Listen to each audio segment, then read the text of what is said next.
주신 주님 주의 나라 임하셨네. 이 땅 위에 주님께 영광.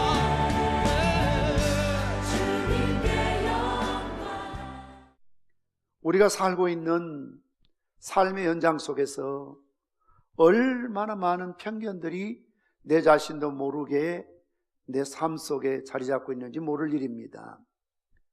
편견이 있는 한 어떤 사물이든 바르게 보지 못하게 합니다. 잘못된 판단을 할 수밖에 없는 것입니다. 예를 들자면 이탈리아 사람은 정열적이다. 영국 사람은 신사적이다. 어느 출신은 이기적이다.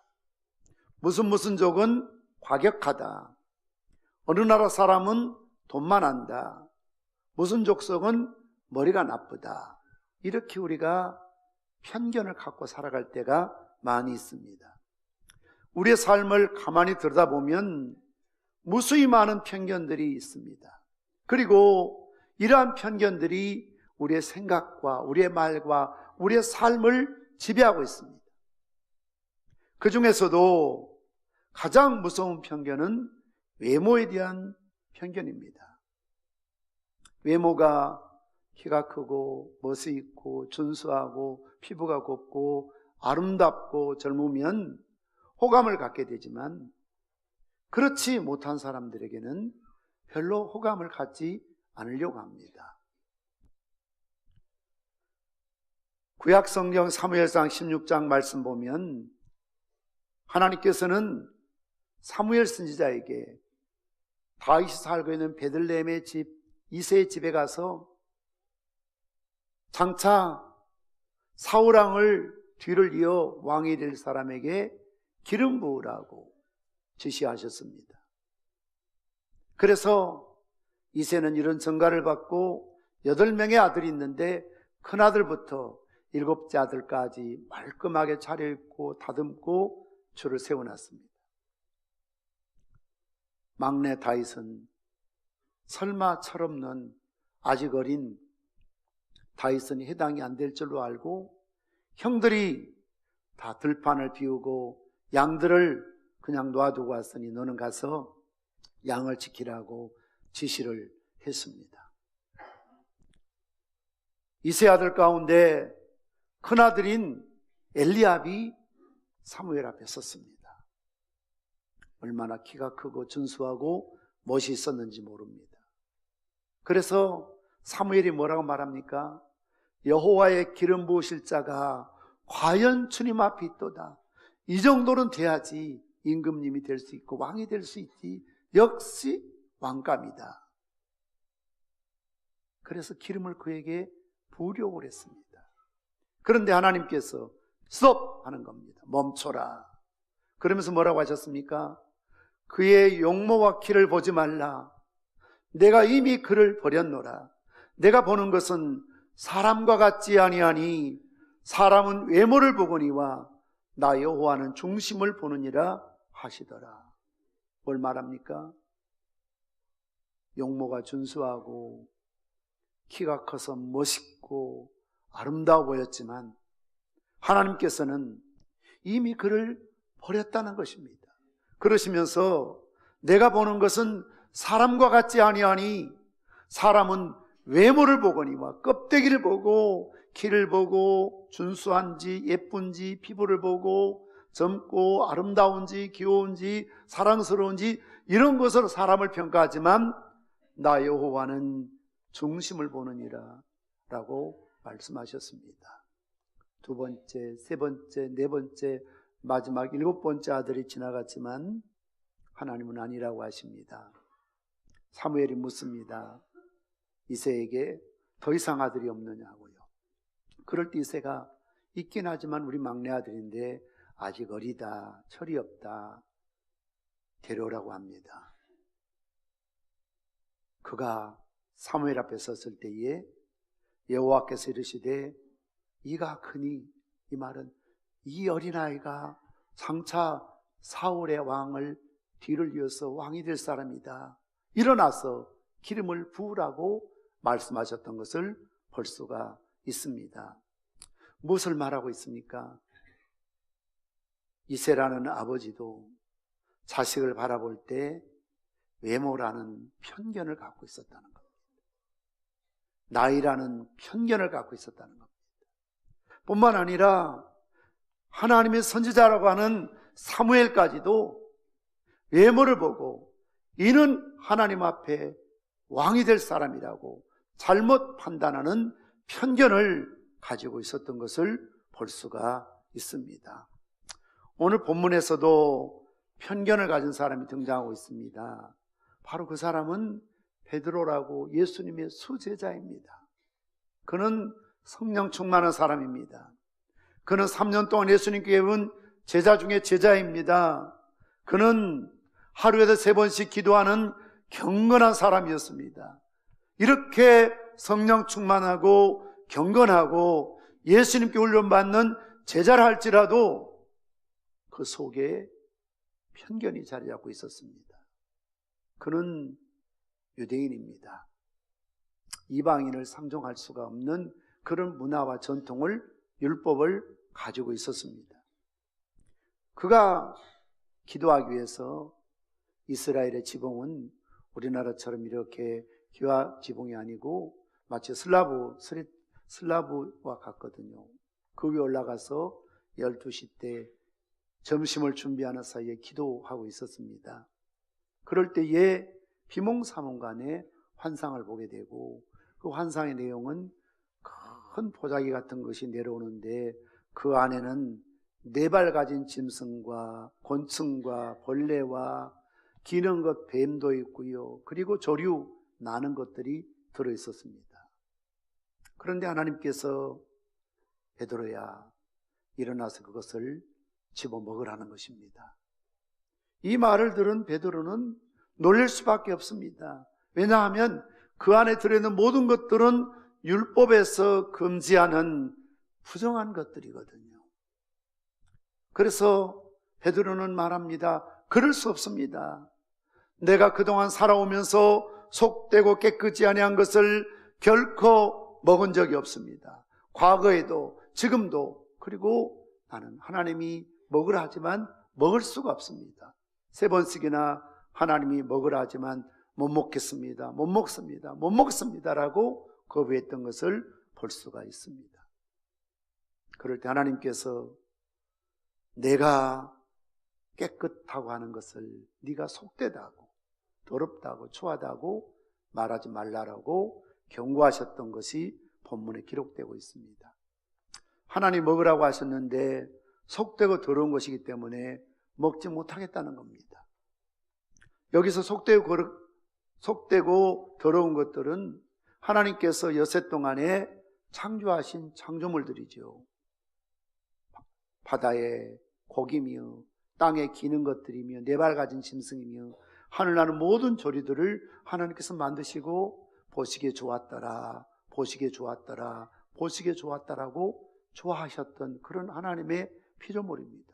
그런데 인간들이 어느 때인가부터 선을 긋고 편견을 갖기 시작하면서 더럽다고 추하다고 거부했던 것들인 것을 볼 수가 있습니다. 그래서 베드로는 아무리 하나님이 지으신 것이라 할지라도 나는 속되고 더러운 것을 결코 먹을 수가 없다라는 이런 아집과 독선과 편견에 사로잡혀 있었던 것을 볼 수가 있습니다. 이것은 무엇을 의미할까요? 굉장한 메시지를 주고 있습니다. 이 당시만 하더라도 기독교는 유대 안에 머물러고 있었습니다. 이제 하나님은 이방 선교를 계획하고 꿈꾸고 계십니다. 그래서 하나님께서는 이방인의 고넬료라는 참으로 신실하고 의로운 사람을 준비하셨고, 그는 영적인 사모함이 있어서 누군가로부터 복음을 듣기를 원했지만 유대인들이, 제자들이 자기에게 접근하지 않는다는 것을 너무나 잘 알고 있습니다. 하나님께서는 그런 고넬료에게 유대인 출신인 베드로를 보내기를 계획하셨죠.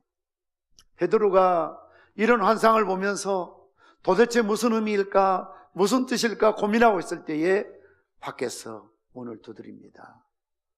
알고 보니 로마의 백부장인 고넬료가 보낸 하인들이었습니다. 그들의 이야기를 들으니 우리 주인이 성령의 지시를 따라서 베드로 사도를 초청하라고 했는데 우리와 함께 가자라는 그런 제안이었습니다. 아마 베드로가 이 환상을 보지 못했다면 베드로의 신분이나 문화나 전교나 전통으로 봤을 때 절대로 이방인과 상종할 수가 없습니다. 그렇게 자라왔습니다. 그렇게 길들여 왔습니다. 그렇게 세뇌당해 왔습니다. 이방인은 마치 개처럼 짐승처럼 취급했고 할례받지 못한 사람과 교제한다든지 결혼한다든지 사귄다든지 거래한다든지 식탁 교제 갖는 것은 있을 수 없는 일이라고 생각했기 때문에 그렇습니다. 예수님께서도 수로보니게 여인에게 대하실 때에 그의 믿음을 확인하기 위해서 하셨던 말 가운데 이런 부분이 있습니다. 수로보니게 여인은 이방 여인입니다. 그가 오늘 예수님 찾아와서 흉악한 귀신에 시달리고 있는 자식을 고쳐달라고 부탁합니다. 그럴 때 주님께서는 진정한 그의 믿음을 확인하기 위해서 자녀의 떡을 취하여 개들에게 던지기 마땅치 않다라는 자존심 상한 말씀을 하시지요. 그럴 때 보통 사람 같으면 얼굴 붉히고 일어섰을 겁니다. 떠났을 겁니다. 심지어는 예수도 별 수 없네 이런 비난을 퍼붓고 아마 그 자리를 벗어났을지도 모릅니다. 그런데 수로보니게 여인을 보십시오. 옳습니다. 비록 개일지라도 주인의 상에서 떨어지는 부스러기를 먹습니다 라고 이야기합니다. 그럴 때 주님께서 여자여 내 믿음이 크도다 네 믿음대로 될지어다 말씀하셔서 그 자식이 귀신으로부터 자유함을 얻는 그런 기적을 베풀어 주셨던 것을 볼 수가 있습니다. 그 당시 유대인들은 이방인들을 이런 개처럼 취급했습니다. 상종도 하지 않았습니다. 거래도 하지 않았습니다. 할례받지 못한 사람은 인간 취급을 하지 않는 그런 시대입니다. 베드로도 예수를 믿었지만 성령 충만했지만 기도 생활했지만 그런 편견 속에 찌들어버린 고차가 되어진 고정관념화 되어져 있던 사람임에 틀림없었던 것을 볼 수 있습니다. 이런 잘못된 고정관념, 이런 편견을 깨시기 위해서 주님께서는 베드로에게 소위 그 환상을 통해서 보자기에 들어있는 너희가 더럽다고 하는 추하다고 하는 그것을 먹으라는 것은 가까이 해라, 교제해라, 그들의 요청을 거들지 말고 사귀라는 그런 의미로 메시지를 전했던 것을 볼 수가 있습니다. 고넬료는 이방인입니다. 유대인들은 이방인과 상종하지 않습니다. 더군다나 고넬료는 로마의 백부장입니다. 그때 이스라엘을 점령하고 있는 군대가 로마 군인이었습니다. 그 가운데서도 백부장은 최고의 지휘관이었습니다. 이렇게 해석할 수가 있습니다. 우리가 일점 강점기 때 일본 사람 그리고 그 가운데서도 순사 중에서도 경찰서장쯤 지서장쯤 되겠죠. 그 사람이 만약 찾아왔다면 부탁한다면 자칫하다간 친일파로 오해를 받을 수도 있습니다. 동족으로부터 비난을 받을 수도 있습니다.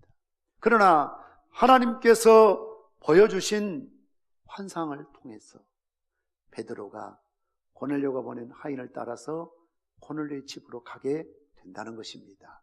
무엇을 말합니까?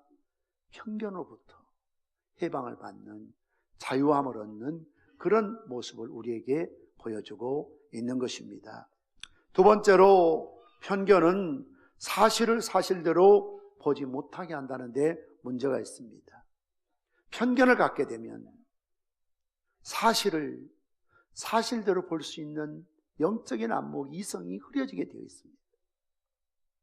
만약 제가 어떤 안경을 끼고 모든 사물을 바라본다면 빨간색의 안경 끼면 모든 사람이 빨갛게 보이고 산도 들도 바다도 다 빨갛게 보입니다. 까만색의 안경을 끼면 모두가 다 까맣게 보이는 겁니다. 이것이 소위 편견입니다. 고정관념입니다. 선입견입니다. 사실을 사실대로 보지 못하는 곳에 진리는 힘을 잃게 되어 있습니다. 억울한 자가 끊임없이 있는 법입니다. 온갖 미움과 시기가 그로 말미암아 파생될 수밖에 없습니다. 지옥이 어떤 곳일까요?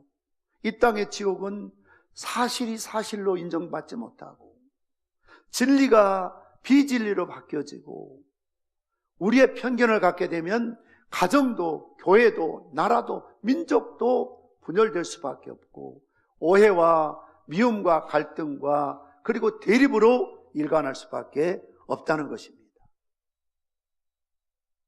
고넬료에 대해서 이방인이었고 로마 군인으로만 알게 된다면 편견을 가질 수밖에 없었을 것입니다. 그런데 오늘 본문의 말씀 22절 말씀 보면 고넬료에 대해서 몇 가지로 소개하고 있습니다. 그는 의인이었다는 것입니다. 저희가 대답하되 백부장 고넬료는 의인이오라고 말하고 있습니다. 비록 이방인이요 군인이었지만 정복자의 신분이었지만 모든 정복자가 모든 로마 군인이 그렇게 못되고 강포하고 일방적이지 않고 그들 가운데도 고넬료와 같은 믿음이 있는 진실한 사람이 있었다는 것이죠. 두 번째로 그는 하나님을 잘 섬기는 사람이라고 말씀하고 있습니다. 세 번째는 칭찬받는 사람이라고 말하고 있습니다. 그것도 자국민에게 칭찬받는 것이 아니고 유대인들 사이에 소위 정복자로서 비정복인으로부터 칭찬받기가 얼마나 어려웠겠습니까만 그러나 지배받고 있는 유대인들이 고넬료의 백부장을 칭찬할 만큼 훌륭한 인품과 교양과 지성과 자비를 베푼 주의관이었던 것을 볼 수가 있습니다.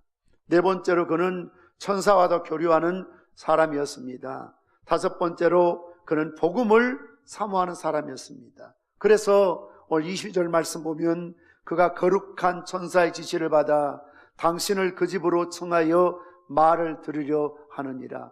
고넬료가 은혜받고 변화받고 하나님 사랑 속에서 성령의 교통하심이 이루어지고 있는데 그에게 부족했던 것은 누군가가 복음에 대해서 성경에 대해서 예수님 말씀을 전해줄 사람이 필요했던 것이죠. 그래서 하나님께 부르짖고 기도했습니다. 하나님께서는 이런 고넬료의 기도를 들으시고 천사를 보내셔서 요바에 있는 시몬 베드로를 청하라고 지시하신 것입니다.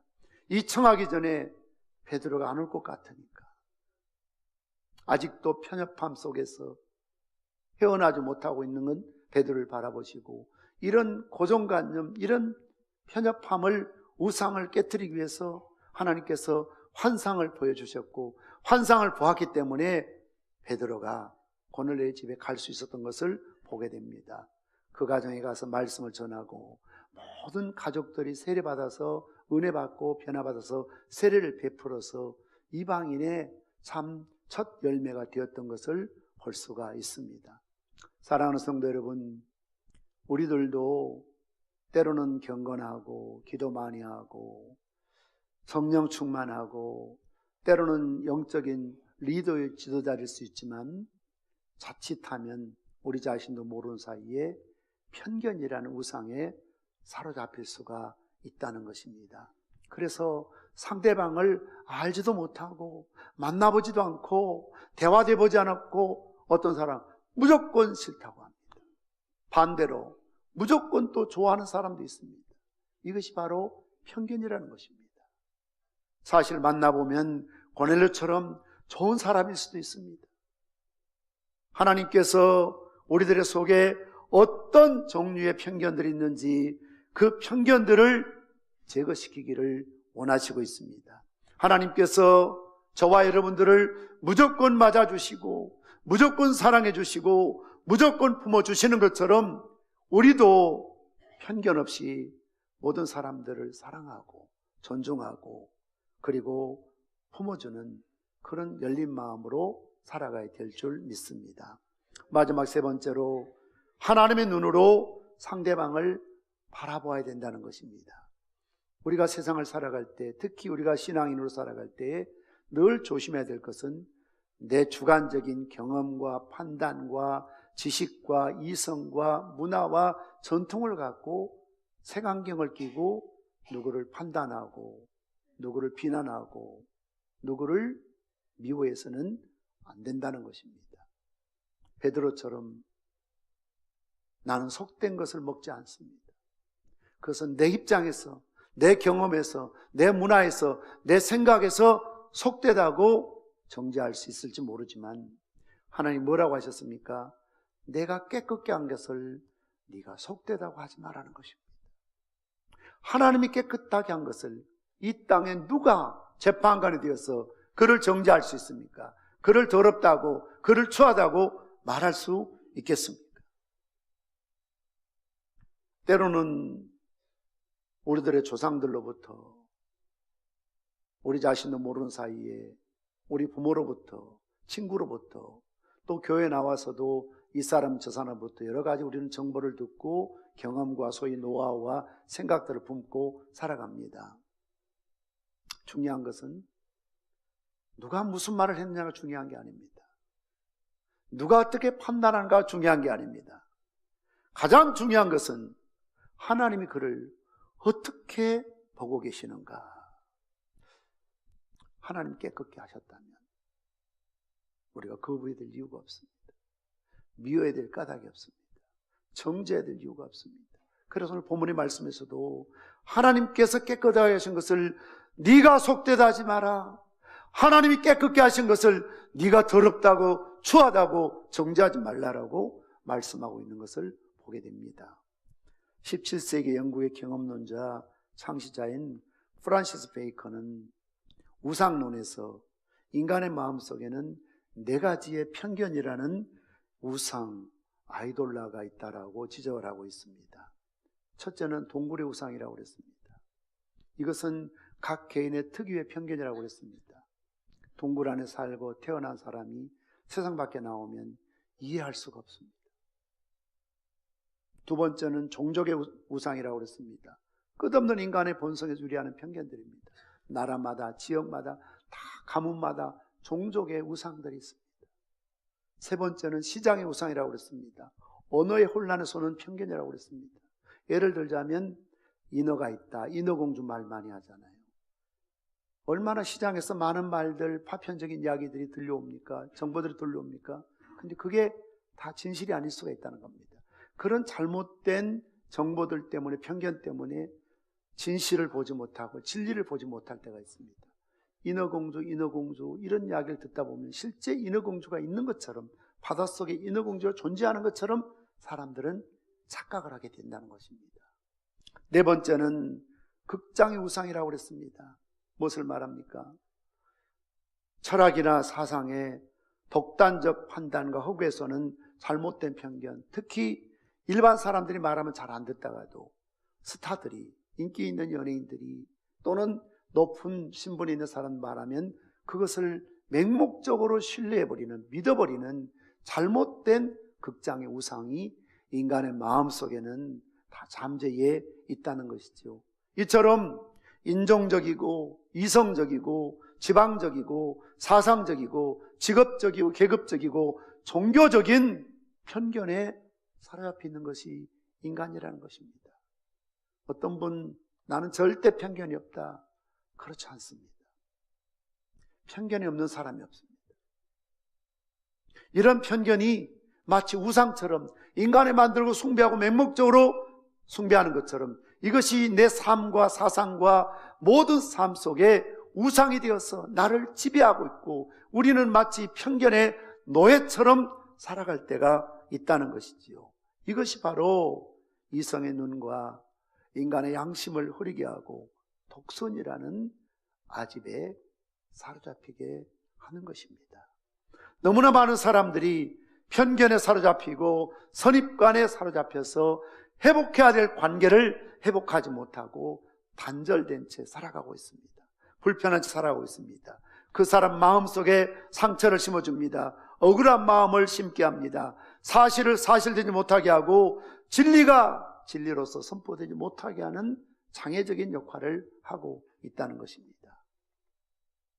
사랑하는 성도 여러분, 이처럼 편견은 무서운 죄악입니다.